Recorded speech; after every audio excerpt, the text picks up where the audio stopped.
Salut, c'est Clément, on se retrouve pour une nouvelle vidéo. Alors aujourd'hui, je vais te donner les 5 erreurs principales qui te éviter quand tu démarres sur GetAround, ou Turo ou dans l'autopartage de manière générale. Si tu ne me connais pas, je m'appelle Clément, donc je fais de l'autopartage depuis 2018, mais vraiment depuis 2022 de manière, on va dire, sérieuse.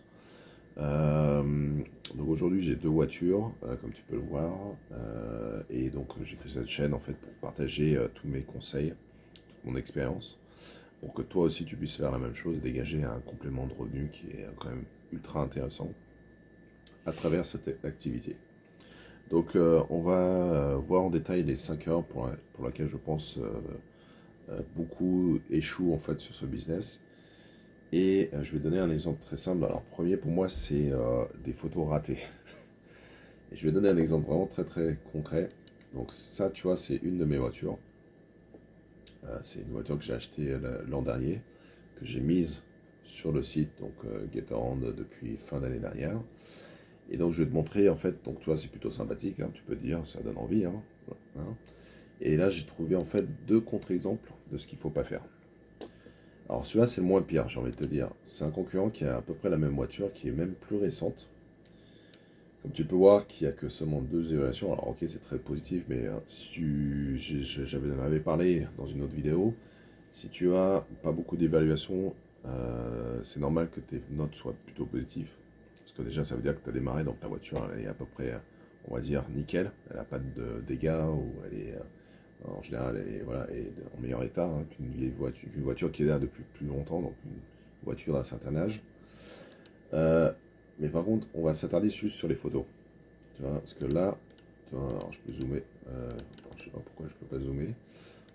Non, il n'y a pas la possibilité de zoomer, mais regarde. Donc tu vois, ça a été fait devant un garage, ok.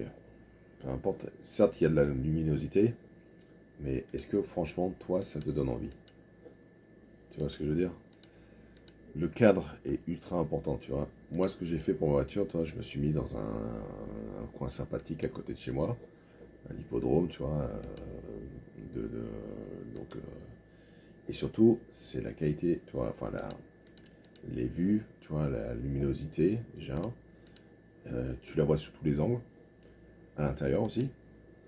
Je crois que lui, il a fait, lui ou elle, il a fait juste une photo de l'intérieur, ultrason, tu vois, rien du tout, c'est même pas allumé, donc tu sais pas ce qui se passe.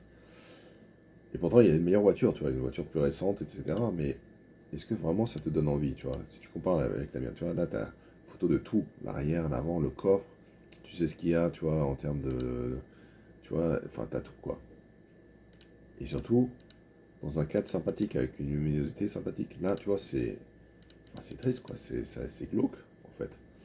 Donc c'est pas pour comment dire, c'est pas pour dire quelque chose de mal sur ce propriétaire. Tu sens clairement qu'il commence.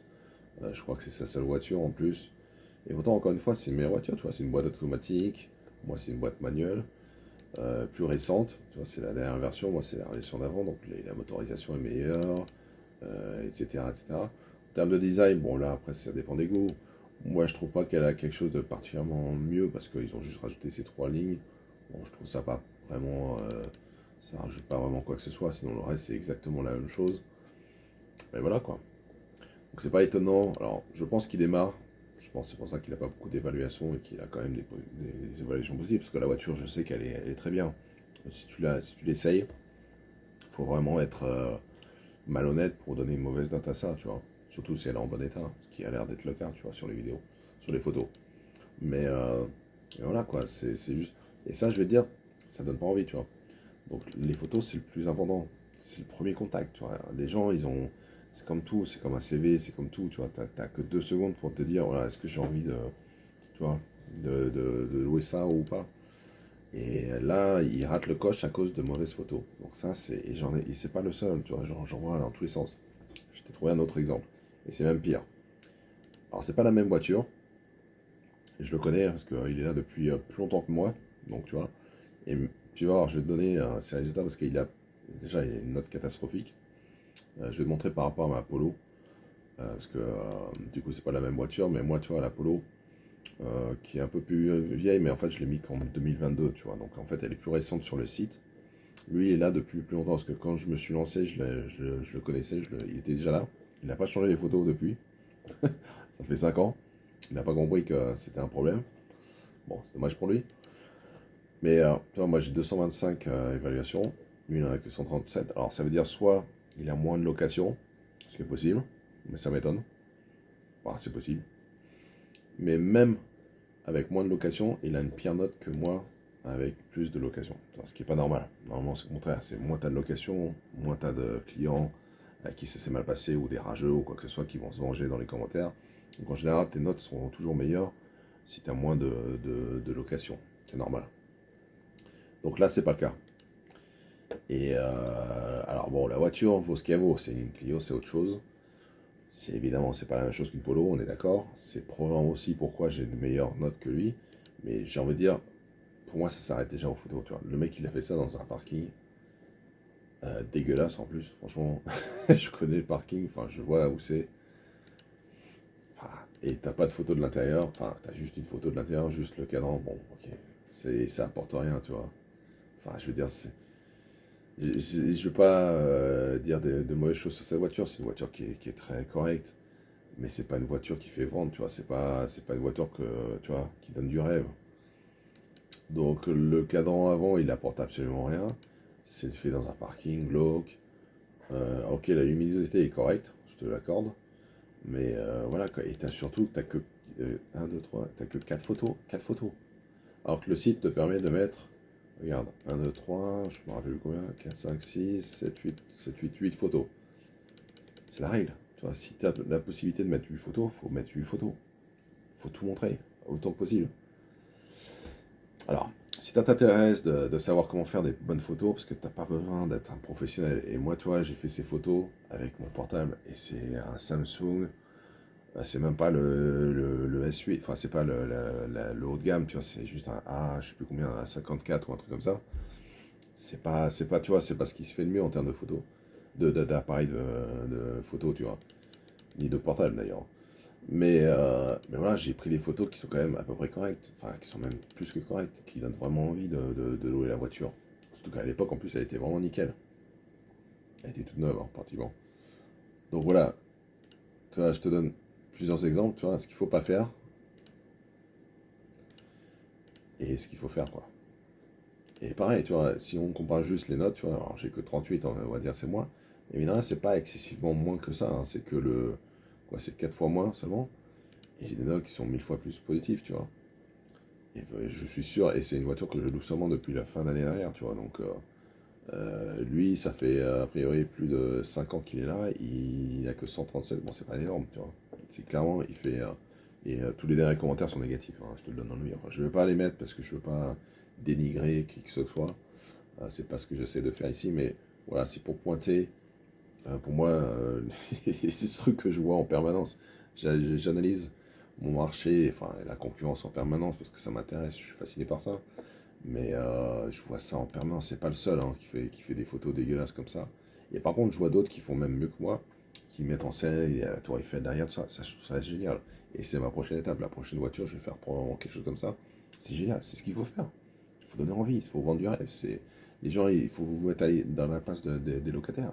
Ils louent la voiture peut-être pour leurs vacances, tu vois, ils veulent se faire plaisir. Ils veulent pas une voiture dégueulasse, tu vois. Donc voilà. Donc, non, je vais pas. Ouais, je te mettrai un lien. Je ferai une autre vidéo pour aller vraiment sur le détail. Comment prendre des bonnes photos, si ça t'intéresse. Et tu vois, t'as pas besoin de matériel de ouf. T'as pas besoin d'investir 2000 euros dans une caméra.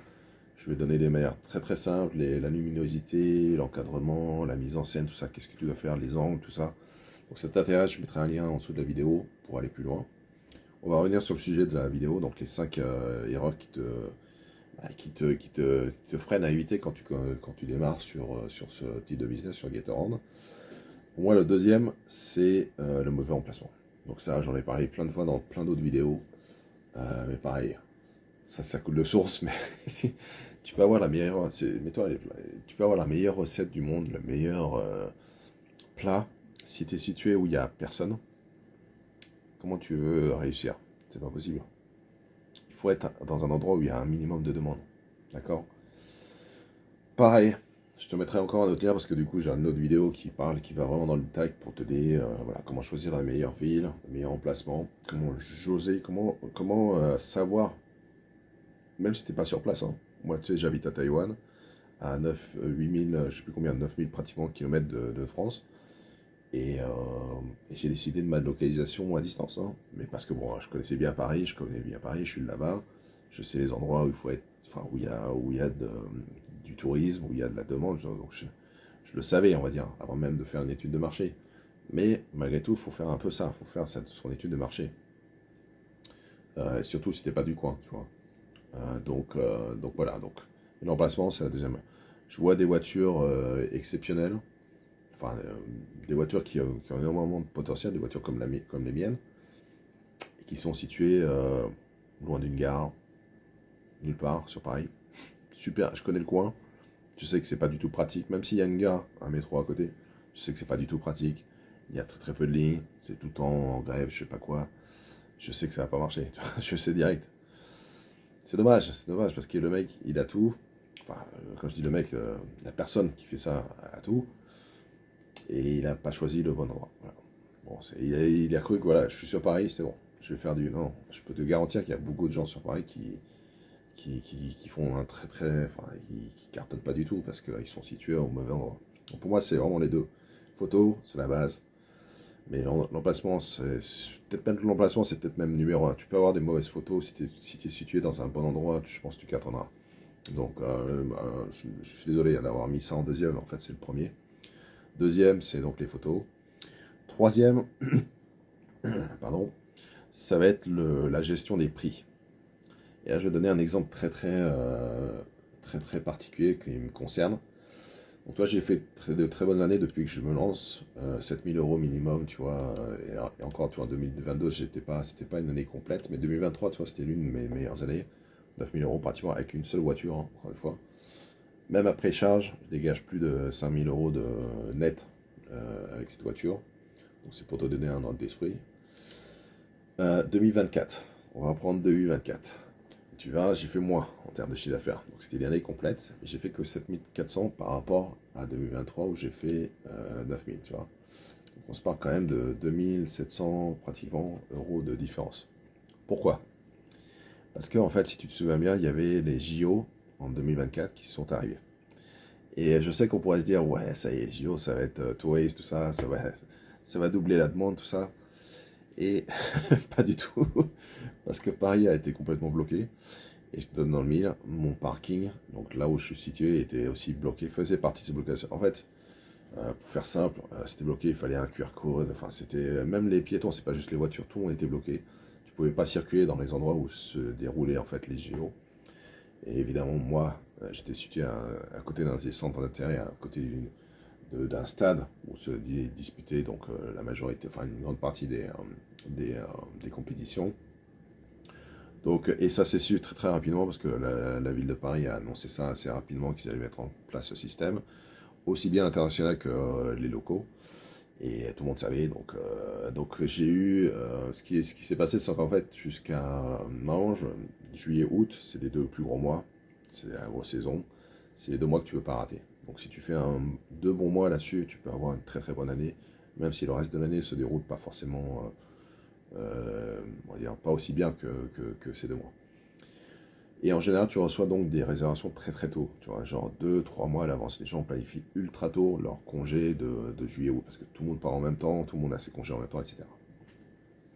Là, cette année, c'était pas le cas. J'avais pas de réservation ou très très peu, tu vois, genre, même le mois d'avant, tu vois, je crois que mai, j'étais encore pratiquement vide sur juillet-août. Juin-juillet. Ouais, juin-juillet-août. Enfin, juillet-août, principalement. Donc ça m'a fait un peu peur, tu vois. Je me suis dit, ah, c'est pas normal. Donc, la solution que je conseille et qu'il faut faire de manière générale, c'est toujours de baisser les prix pour essayer d'attirer, peut-être, les gens, c'est peut-être trop cher pour leur budget, etc. Tu vas essayer d'attirer plus de réservations grâce à ça. Et c'est ce qui s'est passé au final, c'est qu'en fait, ça s'est retourné contre moi, dans le sens où j'ai eu, là, à partir du moment où j'ai commencé à baisser les prix, et de manière, on va dire, assez significative, parce qu'on était proche, tu vois, de juillet-août, donc je voulais pas rater la saison. Donc je crois que j'ai diminué quand même, tu vois, je me rappelle plus combien, mais probablement 20-30% moins cher. Et du coup, je me suis mis à avoir énormément de réservations, mais de très longue durée. Tu vois, parce qu'en plus, sur le site web, plus ils réservent longtemps, plus ils ont des réductions. Genre, au bout d'une semaine, je crois que c'est 30, une ou deux semaines, je me rappelle plus, mais c'est 30% de réduction. Et plus de 2 semaines, je crois que c'est 50% de réduction, tu vois. Donc c'est énorme. C'est moitié prix, hein, donc c'est énorme. Et c'est ce qui s'est passé en fait. J'ai eu plein de réservations, mais à des prix vraiment très bas. Et euh, ça m'a quand même bien pénalisé en fait. Parce qu'au final, j'ai fait des mois, tu vois, juillet, tu vois, juin était vraiment dégueulasse, ouais, 560. C'est pas mauvais en soi le chiffre, mais c'est pour juin, c'est pas normal, tu vois. C'est pas normal qu'en mai, tu vois, je fasse pratiquement 860. C'est presque c'est pas tout à fait le double, mais tu vois, l'ordre d'idée, c'est à peu près ça. Et en juin, la moitié, c'est pas normal. Et la voiture était disponible à 100%, hein. Il y avait pas de travaux majeurs, non. Juin, juillet, pareil, 660, c'est pas normal. Normalement, tu es au minimum à 1000 euros, tu vois, sur Paris. Août, pareil, tu peux faire à 1000 euros, voire beaucoup plus. C'est les deux gros mois. Donc j'ai été pénalisé, mais c'est de ma faute, parce que j'ai baissé les prix. J'aurais peut-être dû attendre, peut-être que ça serait quand même venu. Mon expérience, c'est que juillet, août, c'est quand même réservé quand même longtemps à l'avance. Si t'as pas des réservations, tu vois, ouais, courant mai, même avril, même des gens qui s'y prennent bien plus tôt, c'est pas normal, tu vois. Donc j'ai baissé les prix et au final, bah, tu vois, j'ai fait 2700 euros de moins qu'une année, on va dire, normale, entre guillemets, comme 2023. Et tu vois, pour te prouver que c'est vraiment le cas, tu vois, 2023, j'ai fait à peu près 9000 euros. 2024, 5350.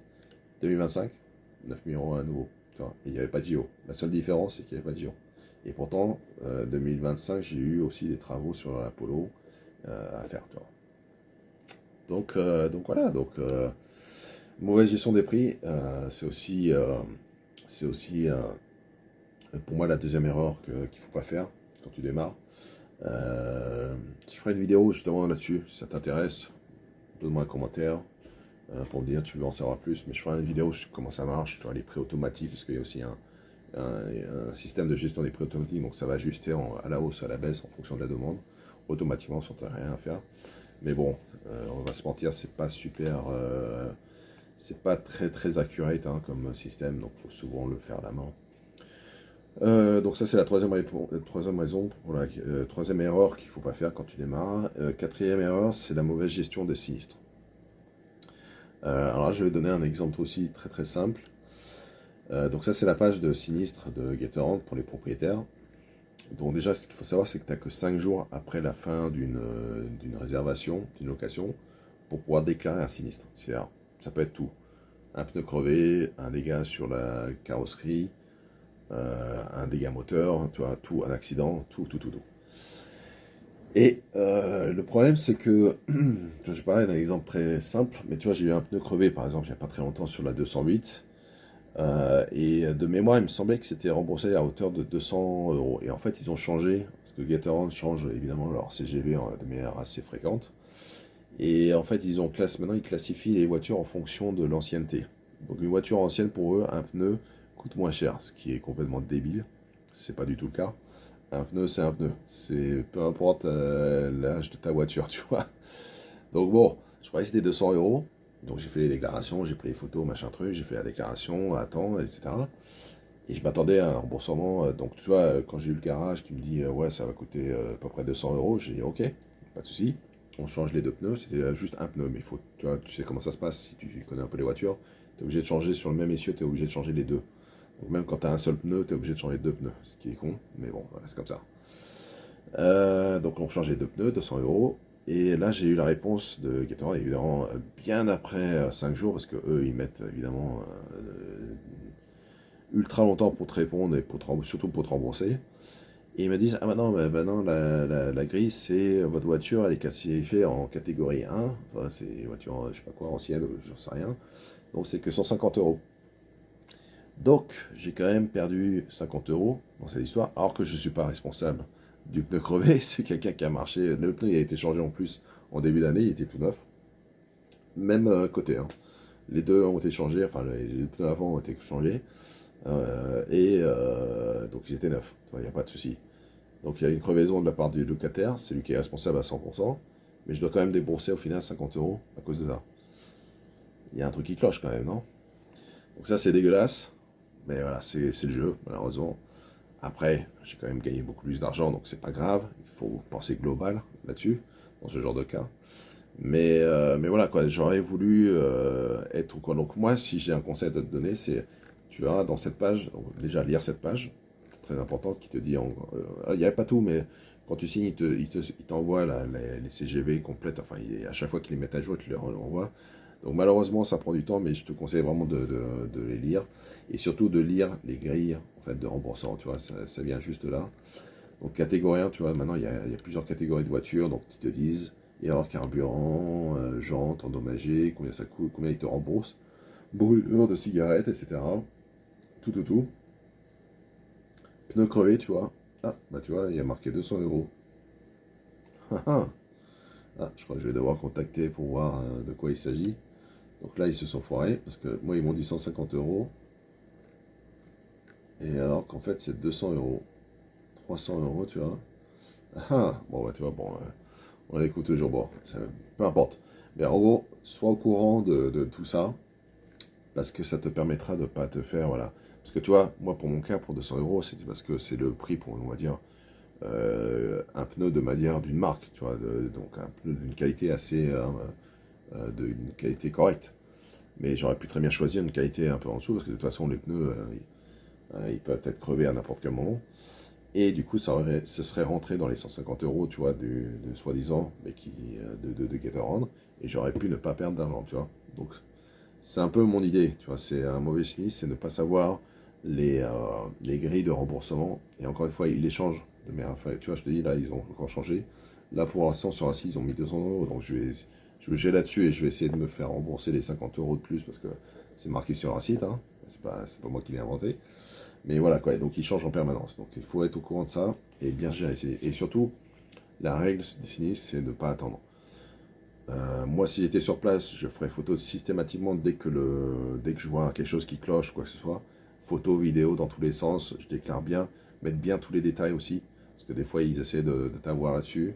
Surtout avec les assurances, quand ça part à l'assurance, là, il faut être vraiment nickel. Mais bien gérer les sinistres, parce que mine de rien, c'est un manque.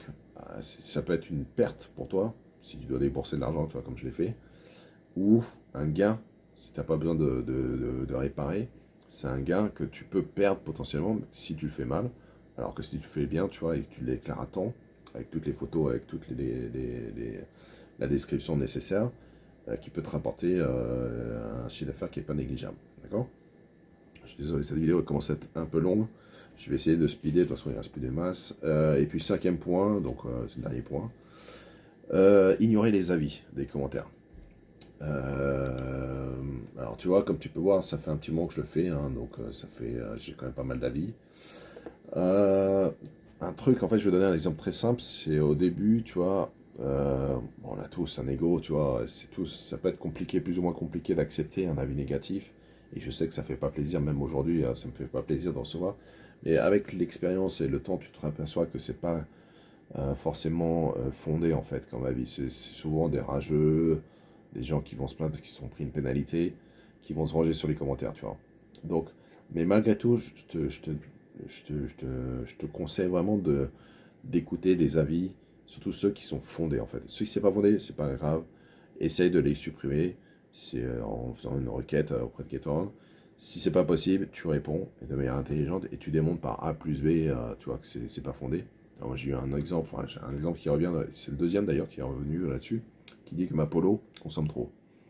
Ma Polo, c'est 1 litre, 60 chevaux.